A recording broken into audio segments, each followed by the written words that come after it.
Hello నమస్తే welcome back to my YouTube channel వెసీ Paradise.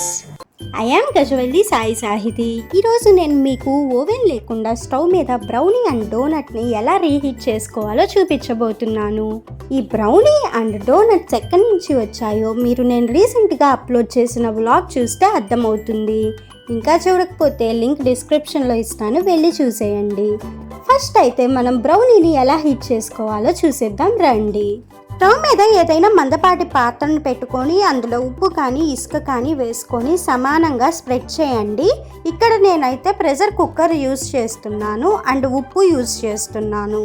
ఈ సాల్ట్ని నేను బేకింగ్కి చాలాసార్లు యూజ్ చేశాను, అందుకే చూడటానికి అలా ఉంది, ప్లీజ్ ఇగ్నోర్ చేయండి. సో ఇప్పుడు దీని మీద అయితే గ్యాస్ కట్ అండ్ విజిల్ తీసేసి మూత పెట్టుకొని ఒక 10 మినిట్స్ పాటు ప్రీ హీట్ చేసుకోవాలి. 10 నిమిషాల తర్వాత మూత తీసి సాల్ట్ డైరెక్ట్గా బ్రౌనీకి తగలకుండా ఉండటం కోసం ఏదైనా ఒక స్టాండ్ కానీ ప్లేట్ కానీ పెట్టుకోండి. తర్వాత ఒక ప్లేట్లో కానీ ఒక బౌల్లో కానీ బ్రౌనీని ప్లేస్ చేసుకొని ఈ విధంగా ఆ స్టాండ్ మీద ఉంచుకోండి. ఇప్పుడు స్టవ్ ఆఫ్ చేసి మూత పెట్టేసి ఒక 5 మినిట్స్ అలా వదిలేయండి. 5 నిమిషాల తర్వాత మూత తీసి చూసాము అంటే ఈ విధంగా పైన ఉన్న చాక్లెట్ లేయర్ మొత్తం కంప్లీట్గా మెల్ట్ అయిపోతుంది. అండ్ సేమ్ ఓవెన్లో హీట్ చేస్తే ఎలా అయితే ఉంటుందో టెక్స్చర్ సేమ్ అదే విధంగా వస్తుంది. ఇంకేముంది, బయటికి తీసి ఎంజాయ్ చేయటమే.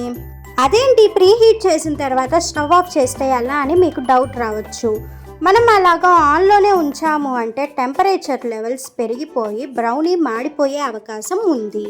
ఇప్పుడు డోనట్ ఎలా హీట్ చేసుకోవాలో చూపిస్తాను. 2 విధాలుగా మనం డోనట్ని హీట్ చేసుకోవచ్చు. ఫస్ట్ ప్రాసెస్ ఏంటో చూసేద్దాం రండి.